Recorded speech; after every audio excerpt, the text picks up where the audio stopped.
सच्चाई की जीत। NSUI की कुमाऊं मंडल की बैठक में संगठन के कार्यकर्ताओं को एकजुटता का पाठ पढ़ाया। द्रोणा सागर रोड स्थित कांग्रेस नवचेतना भवन में आयोजित भारतीय राष्ट्रीय संघ NSUI की कुमाऊं मंडल की बैठक में संगठन के कार्यकर्ताओं को एकजुटता का पाठ पढ़ाया गया। साथ ही आगामी निकाय चुनाव के बारे में व्यापक रूप से चर्चा की गई। बैठक के दौरान भारतीय जनता पार्टी का स्पष्ट संदेश दिया गया कि NSUI के बैनर तले कार्यकर्ता पूरी तरह से एकजुट हैं और जनहित के किसी भी मुद्दे पर सरकार को मुंहतोड़ जवाब देने के लिए बिल्कुल तैयार है। जसपुर विधायक आदेश चौहान ने कहा कि NSUI कांग्रेस पार्टी की मजबूत रीढ़ है। खुशी की बात यह है कि NSUI कार्यकर्ता पूरी तरह से एकजुट हैं। उन्होंने कहा कि छात्र राजनीति से ही युवा संगठन से जुड़ते हैं और पार्टी को मजबूत करने के लिए जी जान लगा देते हैं। पूर्व महानगर अध्यक्ष कांग्रेस संदीप सहगल ने कहा कि NSUI की कुमाऊं मंडल की बैठक में शामिल होकर खुशी हो रही है। NSUI कार्यकर्ता क्षेत्र व प्रदेश का भविष्य है। इनकी बेमिसाल एकजुटता निकाय, विधानसभा और लोकसभा चुनावों में पार्टी प्रत्याशियों की जीत का मार्ग प्रशस्त करती है। पूर्व राज्य मंत्री इंदु मान ने कहा कि NSUI ने सिर्फ छात्रों की समस्याओं के निस्तारण को प्रतिबद्ध किया है, बल्कि युवाओं को राजनीतिक दृष्टि से भी मजबूत करने वाला संगठन है। काशीपुर से मोहम्मद नफीस की रिपोर्ट।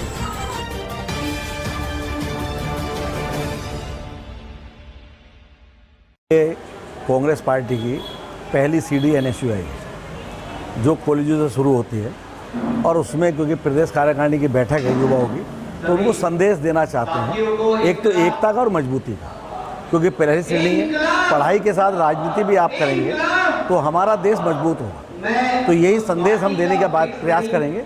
अब उन्होंने एक चीफ गेस्ट के लिए बुलाया तो मेरा वो बनता है कि अपने आशीर्वाद के रूप में इनको अपने कुछ भजन इनको दूँ, अपना अनुभव इनको साझा करूँगा जिससे कि राजनीति में आगे बढ़ेंगे। देखिए, ये सरकार आपने देखा होगा इनकी कथनी और करनी में फ़र्क है। ना इन्हें आपदा से लेना देना है, ना बेरोजगारी से लेना देना है। इन्हें केवल अपनी कुर्सी बचाने से मतलब है आज के, जो क्योंकि ये अधिकारी इनके ऊपर हावी है, इसलिए जनता की परेशानी से इनको कोई लेना देना नहीं है।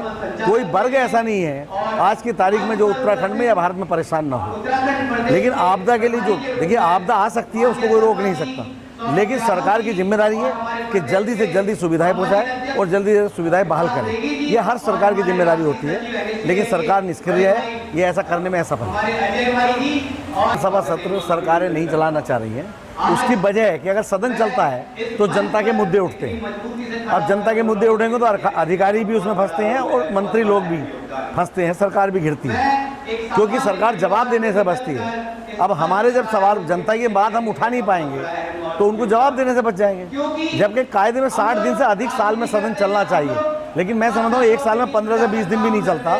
और उसमें भी क्या है कि सोमवार कभी आता ही नहीं है। अगर आता है तो ऐसे समय पर आता है कि कोई वजह से हमारा जो सदन स्थगित हो जाता है, क्योंकि सारे जो हमारे ज़्यादातर विभाग हैं वो हमारे CM साहब पे हैं और सोमवार का दिन CM साहब का है।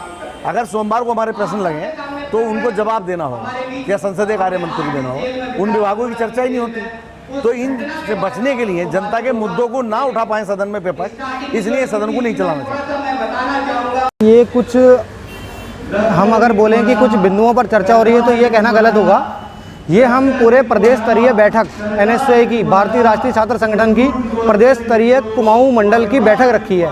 इसके अंदर हमारे जितने भी जिलाध्यक्ष, महानगर अध्यक्ष, ब्लॉक अध्यक्ष, नगर अध्यक्ष, विधानसभा अध्यक्ष सब उपस्थित हैं पूरे कुमाऊं मंडल के, और हमारे जितने भी जीते हुए प्रत्याशी हैं NSUI छात्र संगठन से वो सब यहाँ पे उपस्थित हैं। और हमारा इस बैठक को करने का सबसे महत्वपूर्ण उद्देश्य ये था कि हमारे बच्चे एक दूसरे के साथ मिलजुल सकें और एक दूसरे की एकजुटता को समझें और प्रेम भाव से रहना सीखें। और हम एक परिवार हैं, ये हम भाजपा को संदेश देना चाहते हैं कि हम एक परिवार हैं, एक साथ हम रह सकते हैं रात दिन देर सवेर। उस चीज़ के लिए हमने एक बैठक रखी है। क्या इसमें हमारा निकाय चुनाव को लेकर मंथन करना या कुछ ऐसा हम बोलें खास तौर पे कुछ बातचीत करना, जैसा भी हमारा पार्टी निर्देश देगी। हम छात्र हैं, हम छात्र राजनीति करते हैं, हमारा दायित्व ये बनता है अपनी पार्टी के पीछे पीछे साथ साथ कंधे से कंधा मिलाकर चलना। तो हम भैया उनके साथ हैं। जिस तरीके से भैया देखो, जैसे हम 2 जगह सत्य की जीत हुई है, ऐसे ही हम केदारनाथ में भी जीतेंगे। और अब ये केदारनाथ में आपदा आई, मैं एक दिन पहले वहाँ पर मौजूद था, मैंने खुद देखा है, वहाँ पे कई किलोमीटरों की सड़क टूट गई और हमारी सरकार बहुत विफल है। ये लोगों तक कुछ भी ऐसा सहायता नहीं कर पा रही है और रोडें टूटी हुई हैं और इनका कार्यशैली पर कोई ऐसा खास ध्यान है नहीं।